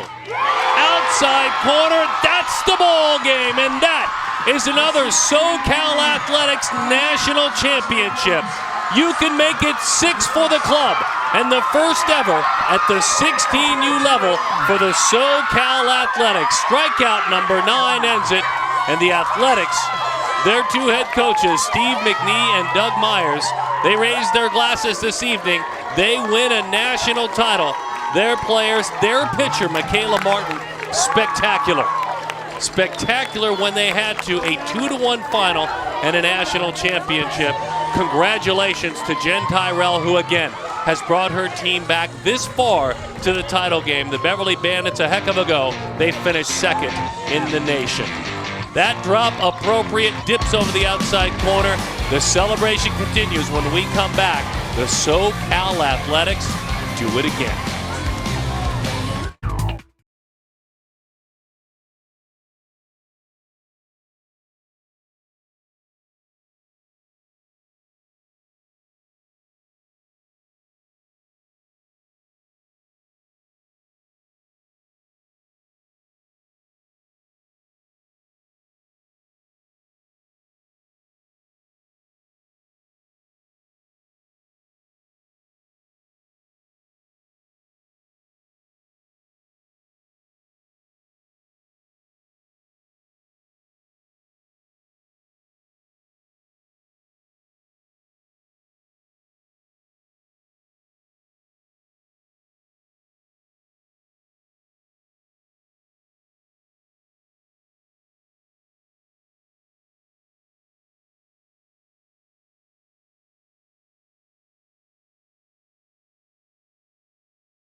Raising the trophy high to the sky, it's become tradition. It's the thing to do if you're a SoCal Athletic. They win their first 16U national championship. The hardware shared with family, friends, teammates, and loved ones. The Beverly Bandits have established themselves as one of the best programs in the country, playing out of the south side of Chicago. Myers and McNee got it done. Let's send it on down to Kara, standing by with head coach Steve McNee. Kara? All right, Doug, you got this game done in a fashionable sense. What did you make of the team's performance today and throughout this tournament? Just amazing. The greatest thing is the poise and the pride that this team played with. We had unbelievable pitching throughout there, whether it was Michaela or Brittany. We had 19 girls that made this thing happen. Different people got us to this point, and it was just doing the little things. We played a clean game defensively, and that's what sometimes happens in big games. You play nervous and tight, but they played so well. I can't even tell you how proud of this kid. I've had 6 national championships, and this is probably the most excited I've ever been. So I'm just overwhelmed by these kids. Put into words just how dominant Michaela Martin was out there and what type of athlete that we saw today. Well, what did I tell you about her drop? It's sick. It is unbelievable. She throws a heavy ball, and it's real hard to pick up, but nobody hits her. It's been amazing. And she overcame some back injuries, missed over half of our winter, came through, didn't play a lot of high school, came through with us, and this is the most she pitched all summer was here because we had to kind of monitor her time. And just so much poise. Did not get the whelmet. When the 6th inning started and they had so much emotion going on the other side, they saw themselves, she just went right after them. And that's a very rare athlete that'll do that. All right, congratulations. Go celebrate. Thank you. Coach Doug Myers, Steve McNee getting together. The interview with Coach Doug Myers and the duo certainly building a fabulous team over the last year or so, and this was the goal. But it's one thing, as we said earlier, to have that goal. It's another thing to get there. It really was just a story of building an offensive team that had one really good pitcher, and that one really good pitcher is standing by with Kara Lentz. A conversation with Michaela Martin. Kara? Michaela, one thing that your coach said about you is that you really don't get rattled, and if we go back to the first inning, you got hit a little bit. What enabled you to focus and get back in the game? Well, I just gotta, my team, backs me up a lot, and, whenever, I'm in this, struggle like that, I know I can depend on them and just like got to work through it, and then just know they're always gonna have my back. And I like trusted myself more because I knew they were a good team already. So I mean, I just gotta able to focus on like doing it right. Committed to Auburn, you cap off your summer season with a win here in a national championship. How does that feel? Oh, it's amazing. It's probably the best feeling in the world. Like, I knew we were gonna get far, but I knew we were gonna get to this point, and then just like winning is just so amazing. Enjoy it. Thank you. Good stuff. Congratulations to Michaela Martin. She is headed in a couple of years to Auburn. Great stuff, Kara Lentz, Amanda Freed, Olympic gold medalist, sitting to my right for these championship games. It's an honor to call softball with her. John Walsh, our coordinator, our producer, out in the truck. Dan Hay is the CEO of Premier Girls Fast Pitch. Another national championship goes to the SoCal Athletics, and it does so by a score of 2-1. Again, this program is a copyright presentation of PGF, Premier Girls Fast Pitch. So until next time, from Deanna Manning Stadium, Bill Barber Park in gorgeous Orange County, California, we give you a surf report and a softball report. And we've got another national title to talk about. My name is Darren Sutton. We'll see you soon at the ballpark.